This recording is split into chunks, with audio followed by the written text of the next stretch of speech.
This is the worst Honda ever made, and I'm its proud new owner.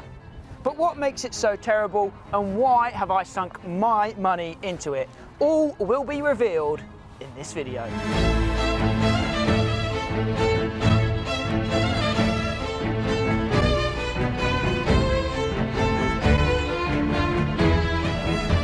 In case you didn't know, I am super passionate about dirt bikes, and this channel helps me share that passion with all of you guys. One of my main goals with the 999 Laser channel is to help preserve the history of motocross by telling the most fascinating and interesting stories from times gone by.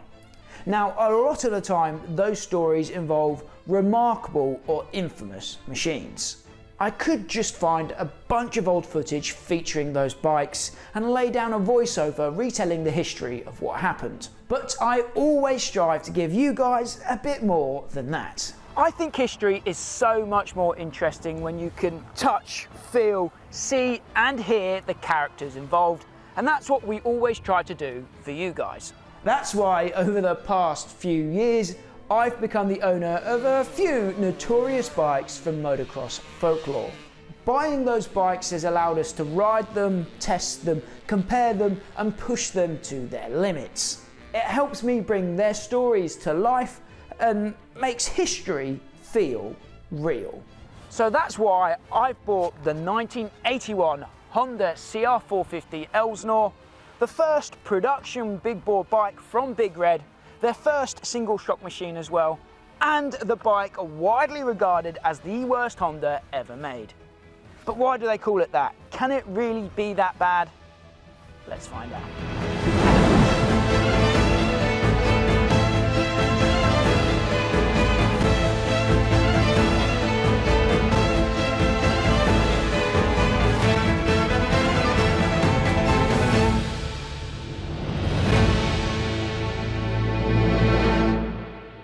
As you can see right here, we were able to find this immaculate example of an 81 CR450. It's beautiful, right? And for the uninitiated, you might look at this thing and think it's a real vintage gem. But for those well versed in motocross legend, you'll know that this thing had a sinister reputation. It was nicknamed the Beast for a reason. As you can see, we did manage to find a pristine example of the 81 CR450. But we did buy it without seeing it run, so as beautiful as it looks on the outside, we have no idea what it looks like on the inside. So our secondary mission today is to get this bike recommissioned and get it back up and running. Will it start?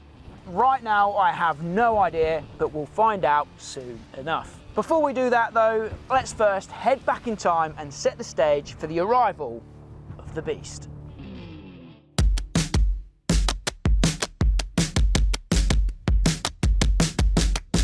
We land in Southern California in the early 1970s.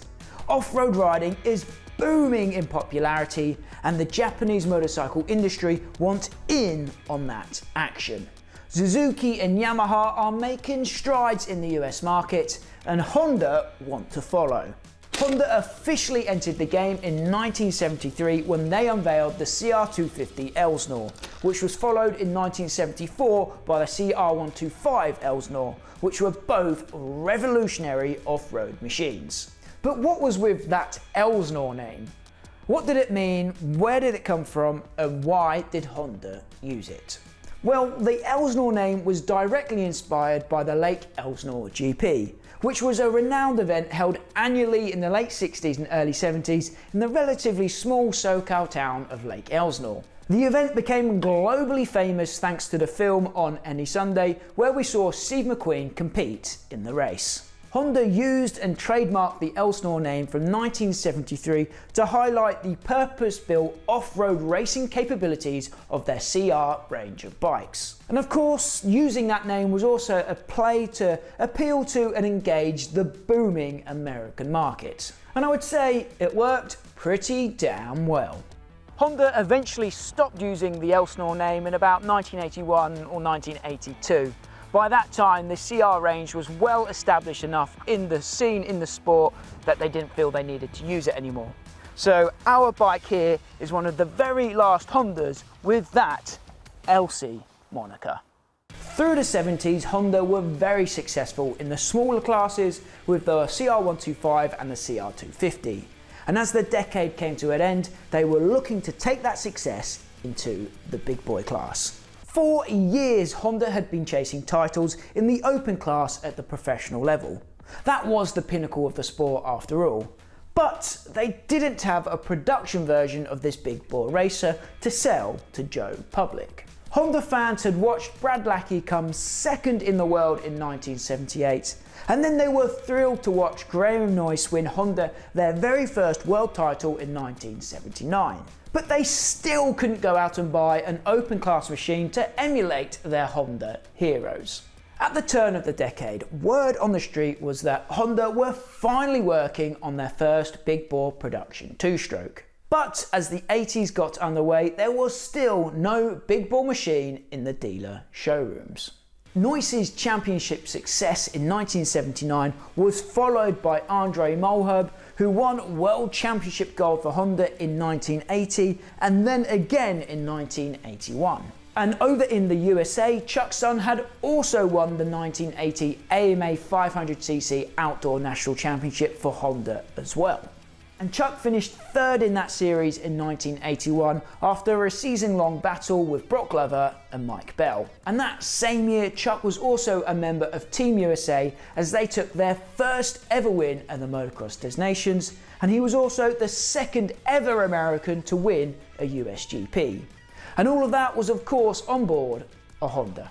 With all of this racing success, Honda now had some serious big bore street cred, and they were finally ready to release an open class machine to the power hungry public.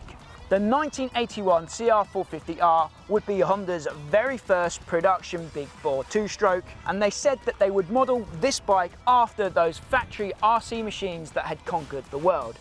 So it's safe to say that riders everywhere were excited.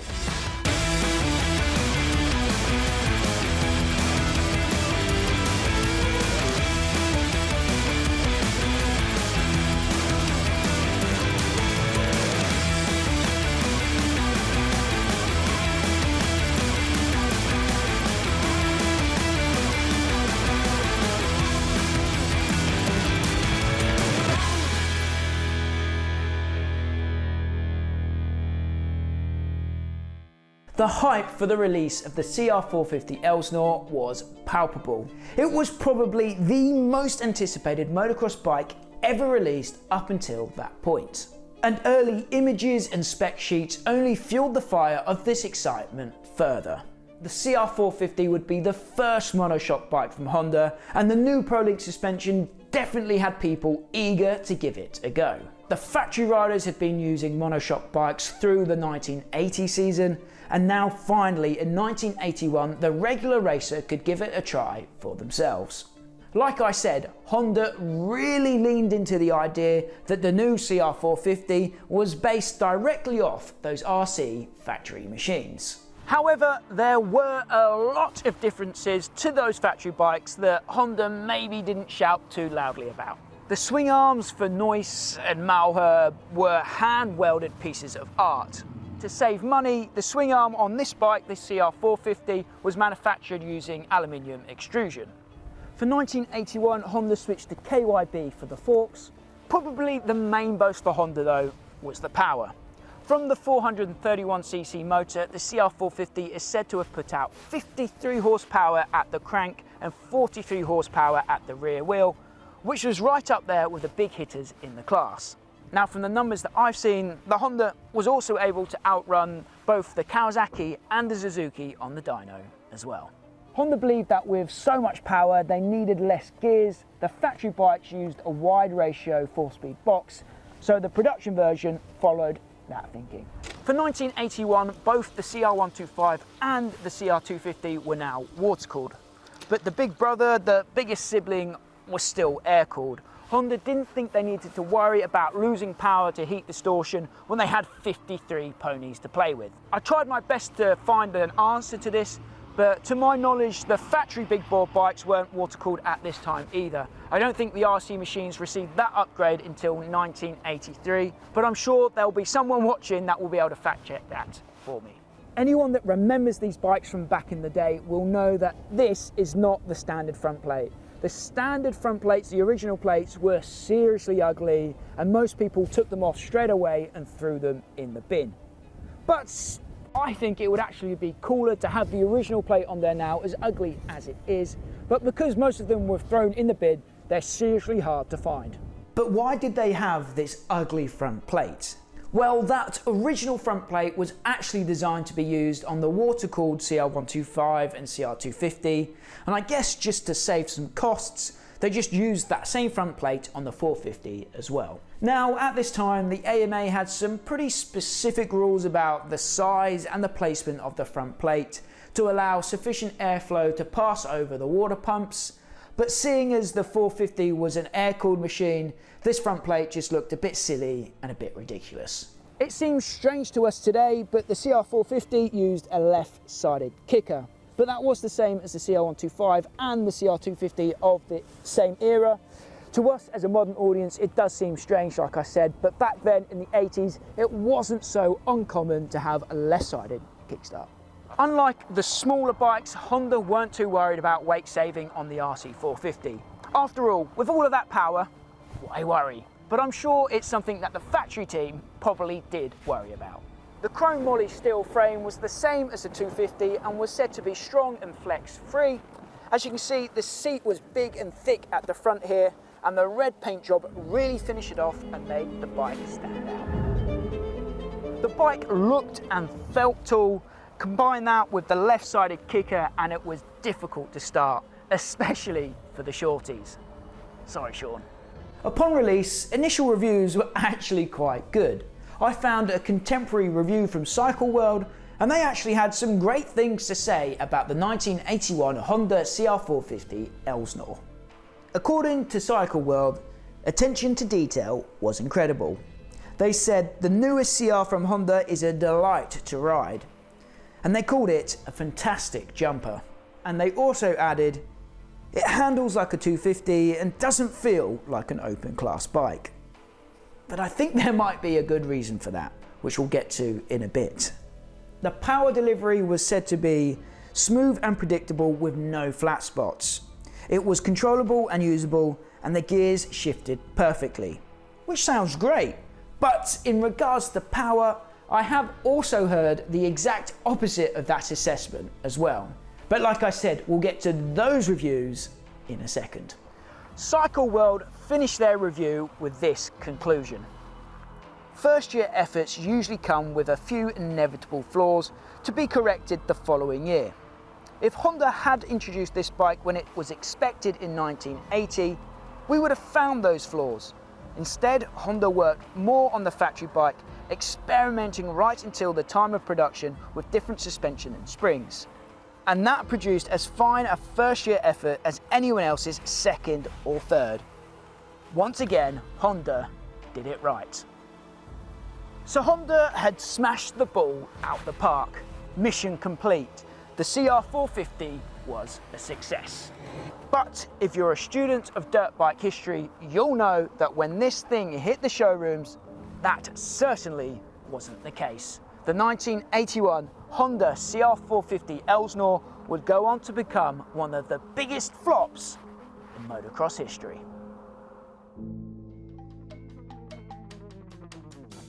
Our friends over at 24MX are running an awesome campaign for their famous race tents right now until the 21st of March. You can get some great deals on those race tents, so be sure to check out the link in the description down below and pick yourself up a race tent ready for the new race season. As always, a big thank you goes to our awesome sponsors 24MX for helping us do what we do. Like I said, that link is in the description down below. Be sure to check it out.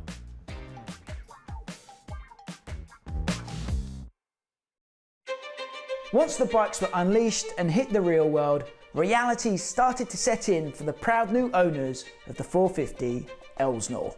Here's a quote from the great Tony Blazer of Classic Steel.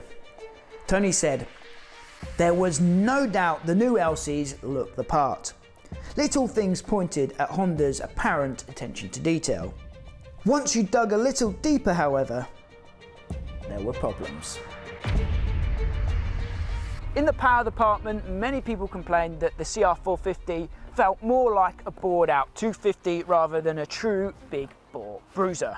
And that's probably because the 431cc motor was built on the CR250 engine cases. Power-wise, the CR450 just didn't offer what was actually favourable in the open class at that time. The Mako 490 Mega 2 and the Yamaha YZ465 were the bikes to beat in the class in 1981. They set the benchmark for what open class riders expected in the power department, and the CR450 just missed the mark. It felt too different. Low end it was boggy, then it was crazy in the mid-range before topping out and needing a quick shift. Riders complained of constantly having to work the gearbox, and that just wasn't how people were used to riding big bore bikes back then. To get the most out of the bike and its power, timing your shifts perfectly was so important. Remember, there were only 4 gears. Now, that might have been easy for the top factory racers, but for the average Joe, it was a difficult job. As I said earlier, a lot of the components on this bike were shared with its smaller siblings, and the clutch was one of those components. It was from the CR250, and it just wasn't man enough to handle all the power of the CR450. So, power that was difficult to master and subpar reliability were 2 major problems the CR450 faced. But its main issue, the major problem with the bike, was its weight. At 253 pounds, it was almost 30 pounds heavier than the class-leading Mako 490. The 450 truly was a big, heavy, unruly beast. Now, it's said that the 450 was actually a decent handling bike in the turns, but that bloated weight made it a wild ride everywhere else, with poo your pants head shakes being a common occurrence. The KYB forks couldn't handle the weight or the power, and they dove excessively. Tony Blazers described them as being basically giant pogo sticks in the rough stuff. Tony was also pretty brutal in his assessment of the new ProLink rear shock. This is what he had to say. At the back, the ProLink single shock, the first single shock from Honda, was better, but still not great. In principle, it worked, but at low speeds, damping was way too soft and too hard all at the same time, and virtually worthless as a racing instrument. Ouch. To summarise, here's a laundry list of problems that CR450 owners encountered. There was no reliability, it had serious clutch problems, base gaskets blew, the frame and swing arms would crack, the airbox was crap, power was like a light switch, it came on fast, hard and unpredictably. It was basically a CR250 with anger issues. You had to really respect this bike because it certainly didn't respect you back. And finally, being a one-year wonder, it was only in production for 1 season. Finding parts was, and still is, pretty damn difficult. Tony summed it up nicely. He said, "Overnight, the bike that people had been dreaming of for a decade turned into a nightmare of epic proportions. What on earth have I bought?" I guess the bike did have some redeeming factors. It had the best brakes in the class, and overall the components were top notch. And although the new ProLink shock maybe wasn't great, it was still better than the old twin shock setup. Some people even said that all you needed to do to make the 450 great was stiffen up the forks and adjust the jetting. Then she'd be golden. But that didn't stop Jody Weisel of Motocross Action from putting this bike on his list of the worst machines he's ever raced. It sounds like I've bought a real dud, but can it really be that bad? I guess there's only one way to find out. We need to get this bike recommissioned, back up and running and ready to hit the track. Before I put my kicking boots on, let's first try and come to a conclusion. And then we can hit the track and work out whether that conclusion was right or wrong. Is this the worst Honda ever made? I think it might be. And I reckon that even Honda would have to admit that. And here's why I think that. Obviously, the 450 Elsinore wasn't received very well once the public finally got their hands on it. The bike was so disappointing it forced Honda to go straight back to the drawing board immediately. And the 1982 Honda CR450 was the result, which was a much better bike all round. But that kind of course correction rarely ever happens. For example, the 1971 Suzuki TM400 Cyclone was known to be a death trap. But that thing stuck around for years and continued to maim its riders before Suzuki even thought about changing it up. Another example, the 1997 CR250 was reviled by many upon release. But that bike only received minimal changes year after year. There was certainly no massive redesign after all of the backlash. Typically, it's a 5-year cycle for the manufacturers. A model will have a 5-year lifespan before it's changed dramatically. That might not have been quite true in the 80s and in the Evo era, but still, I think a model being a 1-year wonder was pretty uncommon. So, in my opinion, that must mean that even Honda would have to admit that the CR450 was a failure, and quite possibly the worst bike they ever produced. Like I said, the only way for us to prove whether that's a true statement or not is to ride the bike. So up next, we'll be getting it recommissioned and ready to hit the track. But either way, whether it's terrible or not, there's no doubting that this bike is a unique piece of motocross history. It's the only 450 two-stroke that Honda ever made. It's the first big bore, big red. It was the first monoshock from Honda. It's one of the last Elsinores, and being a 1-year wonder, it's a seriously rare beast as well. And it could be yours. I've said previously that I'd love to be able to keep all of the bikes that we've featured in a sort of 999 Laser Hall of Fame. But that's just not possible at the moment. So right now, once we've finished filming with our bikes, we have to move them on to new homes, just to make space and generate funds for the next project. And for a while now, we've had viewers asking if we'd ever raffle off any of our machines. And for the first time, we're exploring that idea with this bike. So once we finish doing our thing with it, it could be yours. Let me know what you think about that idea. But first, we need to ride it. So let's get that process underway. So we've got the bike loaded in the van and we're en route to Hardcore Racing to get it recommissioned today. Roland from Hardcore is our resident two-stroke specialist. We've worked with him quite a few times in the past. Yeah, we've known him for a long time and he's a two-stroke expert. But I am going to play a little trick on Roland. I haven't told him what we've got in the van. I've not told him what we're taking to him. So I'm going to tell him that we've got a Honda 450, an early Honda 450 for him to look at. He's not a big fan of four-strokes, so it'll just be funny to see what his face is like when he actually sees that it's a 1981 CR450 two-stroke. So that's the plan. I've got my to-do list here for the recommission, and I'll ask Roland what he thinks we should do before we get it on track as well. But this is what I've got on my list. We want to change the gearbox oil, flush the tank out. There's no fuel in the tank, but you just never know what's sat there at the bottom. We want to check the carb, check the air filter. I do have a new one here in case we need it.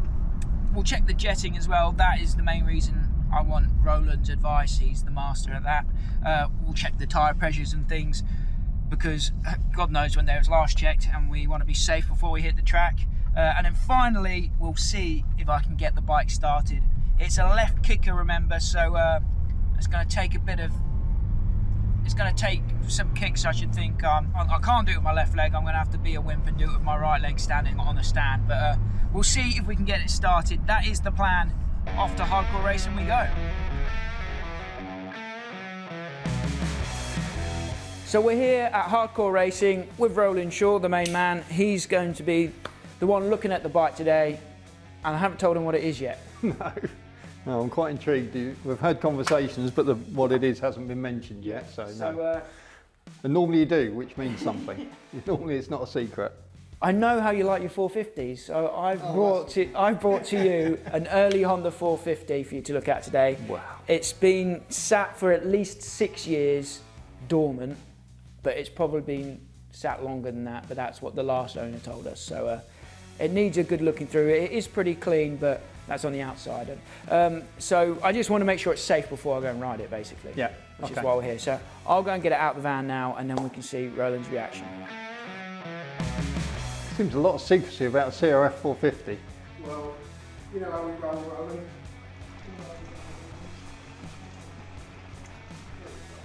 Roland. Oh crumbs, yeah, it's a 450, all right. Yeah, but not a 2002 model. Not a 2002. No, This not is 2002 at all. 1981 CR450. Wow. The first ever big bore two-stroke from Honda. First single shock. And This is the first big bore one, the first thing they did over a 250, is it? production-wise, yeah. Yeah. Also regarded as the worst Honda ever made. Oh wow.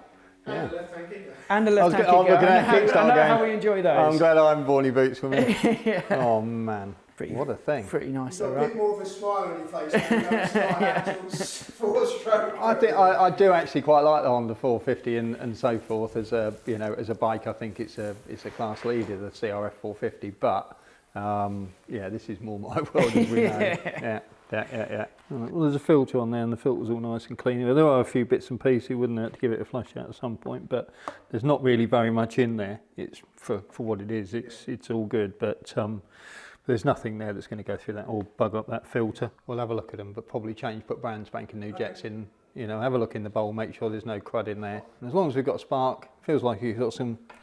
Definitely compression there. Yeah. So we've got compression. We've got fuel, we've got a spark, you should be good to go. That's your triple.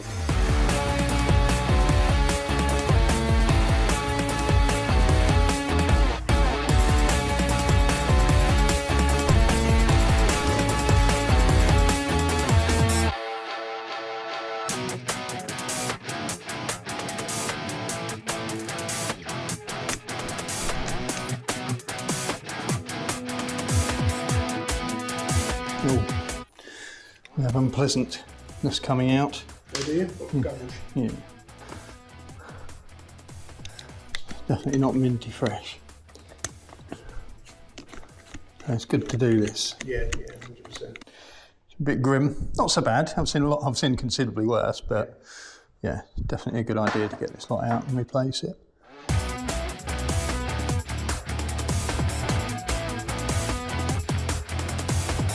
Yeah, it's got a 185 main jet in it. Yeah, so Okay, so 65 Pilot, 185 main. I'll go get them.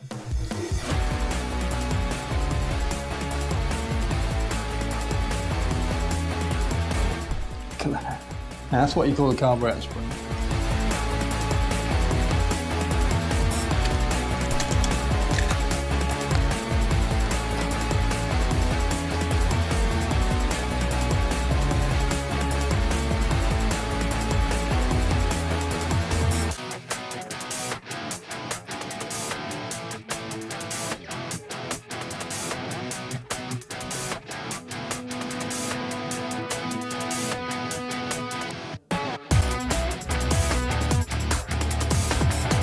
Yeah.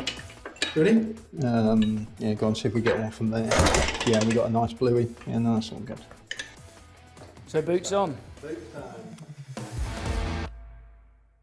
Okay, so it's time to get the bike started. I've got my kicking boots on. We've had a left-sided kicker before in the Megalodon 700, so I've got a plan. I'm going to use the stand to start it. I'm not going to try and do it with my left leg. I'll do it with my right leg. Fingers crossed it goes quickly. Well, it's got fuel, it's got compression, it's got a spark. Where's the decomp on this? Oh,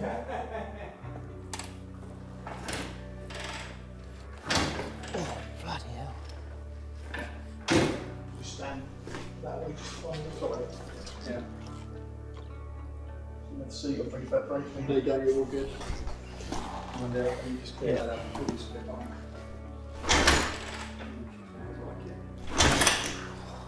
This is going to be fun at the track, Dan.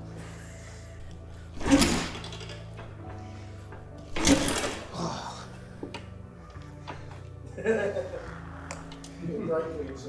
Yeah, I was going to say, Well, shall we cheat?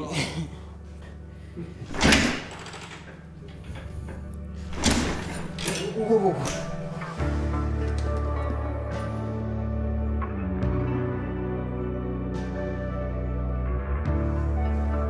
Come on.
There's no tick over. So we'll put some tick over in. Yeah, probably. See if we can start it again, mate. It probably should start easy now. Yeah. Oh, nice.